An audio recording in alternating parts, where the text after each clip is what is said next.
আসসালামু আলাইকুম। কেউ যদি পঞ্চগড় জব শহরে আসেন, আসলে যদি রুম নিতে চান মহাসাগরে আসলে আমি রুম নিয়েছি 61 নম্বর। আমি রুমের ভিতরটা আপনাদেরকে দেখাবো।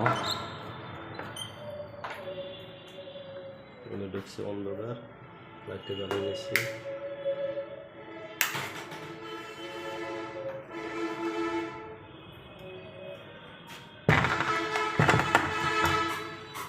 কেউ আসেন, এই যে হোটেল মৌসাক আবাসিক, নিয়মকানুন দেখা আছে কী করা যাবে কী করা যাবে না। রুমের ভিতরটা যদি আপনাদেরকে দেখাই, এই যে জানালা, সামনের সাইড, এই যে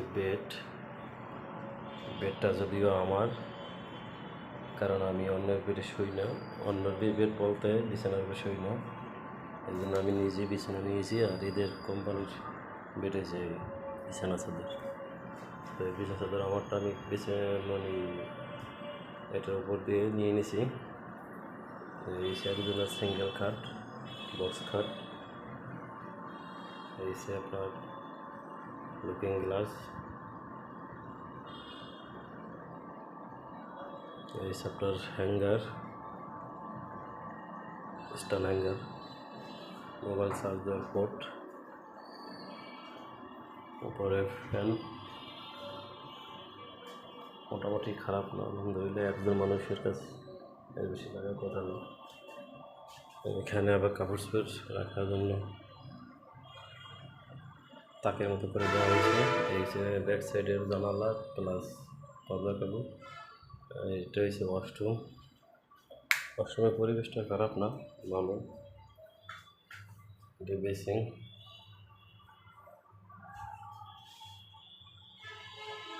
গোসলের জন্য বালতি, মগ। তো আলহামদুলিল্লাহ খারাপ না, ভালো লাগছে। এটা ভিডিও করার কারণ হলো আপনাদেরকে, যারা নতুন আসবেন পঞ্চগড়ে, তারা ভিডিওটা দেখে সহজে চলে আসতে পারবেন। এখন আপনাদেরকে আমি যে জিনিসটা শেয়ার করবো সেটা হচ্ছে এই বেড এবং এই রুম একদিনের জন্য, ধরেন দুপুর 12টা থেকে পরের দিন 12টা পর্যন্ত কত টাকা নিবে। আমি যখন নতুন আসি এখানে, আমার কাছে 400 টাকা চেয়েছিল। এর চেয়ে ভালো ছিল, আমি ব্যবসায়িক কাজে আসছি, যার জন্য অতটা হাইফাই কোয়ালিটিতে আমি না গিয়ে একটু নর্মাল টাইপে আসছি। আসার পরে আমি বললাম যে ভাই কত পড়বে এখন, তো বলেন। আমার কাছে 400 টাকা চেয়েছিল। পরে আমার এক দেশি ভাই ছিল ওখানে, ওনার পরিচয় দিলাম, তো উনি তো বললো 300 টাকা করে, আপনার কাছে 400 চাচ্ছেন কেন? পরে বললো ঠিক আছে 300 দিন। রুম দেখাই দিল, সবই ভালো লাগছিল, বাট ফ্যানটা একটু বুড়ো বয়সে হয়ে গেছিলো, বাতাসটা কম আসছিল, এই বিষয়টা একটু কষ্ট লাগছিল। এছাড়া আলহামদুলিল্লাহ ভালোই ছিলাম, কোনো সমস্যা হয় নাই। আমি আজকে 10টা সাড়ে 10টা পর্যন্ত থাকবো, এরপর চলে যাব, যদিও হয়তো বা অন্য জেলায় চলে যাব।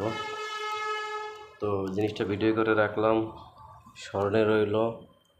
আপনারা দেখবেন হয়তো বা যদি আসতে চান, যদি রেলে আসেন, রেল স্টেশন থেকে সব অটো আসে অথবা ভ্যান আসে, মাত্র 30 টাকা নেবে, জেলা সদরে বললেই হবে। এখানে নেমে রাস্তার বাম পাশে মৌসা হোটেল, আরও হোটেল আছে অনেকগুলো। আমি নর্মালি রাস্তার পাশে এই জন্য বেছে নিয়েছি, কারণ এটার পাশেই 2 মিনিট পাশেই আবার মসজিদ আছে, বাজার আছে, এই জন্য আর কি। যাই হোক, ধন্যবাদ সবাইকে। আমি ভিডিওটা ধারণ করলাম, কেমন হলো, যদি কোনো অ্যাড করার দরকার থাকে নেক্সট কোনো জেলার হোটেলে আপনাদেরকে সেটা তুলে ধরবো, এবং কমেন্টে জানাবেন। তো ভালো লাগলো আলহামদুলিল্লাহ পঞ্চগড়ের এসে, কিন্তু যদিও আমি যে কাজে আসছি এখন পর্যন্ত আমি বের হই নাই, ওই কাজে 10:30 পরে বের হব। বের হওয়ার পর যদি ইনশাল্লাহ আল্লাহ যদি সাকসেস হয়, হয়তো বা কোনো না কোনো কারণে আবার পঞ্চগড় হয়তো বা আমার আশা পড়বে, আল্লাহ যদি চায় ইনশাল্লাহ। তো আশা করি সবাই দোয়া করবেন। আর আমার মনের যে ইচ্ছা ছিল যে আমি প্রতিটা জেলায় যাব, আমি পারপাস খুঁজে পাচ্ছিলাম না, কী পারপাস যাব, কেন যাব, কী জন্য যাব, সেটা ওয়ে আমি বের করছি এখন। সেটা হয়তো আপনাদেরকে এখন পাবলিশ করতে পারছি না, কারণ আমি এখন মধ্যে সাকসেস হতে পারিনি। সবেমাত্র চিন্তা ভাবনা করেছি, ভাবছি, এবং সেটা বাস্তবে রূপ দেওয়ার জন্য আজকে সর্বপ্রথম আমার ভ্রমণ বলেন, সফর বলেন, এই পঞ্চগড়ে, বাংলাদেশের লাস্ট বর্ডার, উত্তরাঞ্চল যেটাকে বলে পঞ্চগড়, আমি শেষ বর্ডার থেকে শুরু করতেছি। শেষ বলতে কোনো শব্দ নেই, শেষের পরে শুরু আছে, যার জন্য আমি আপনাদেরকে ভিডিওর মাধ্যমে আমার এই বিষয়গুলো, স্মৃতিগুলো, কথাগুলো ধরে রাখার জন্য ভিডিওটি করলাম। আর শুরুতেই বলছিলাম যে যদি কোনো আরও কিছু বলার থাকে বা যদি ভুল হয়ে থাকে কথায়, শব্দ চয়নে, আশা করি ধরিয়ে দেবেন। ভালো থাকবেন, আসবেন পঞ্চগড়ে। সবাইকে ধন্যবাদ। আসসালামু আলাইকুম।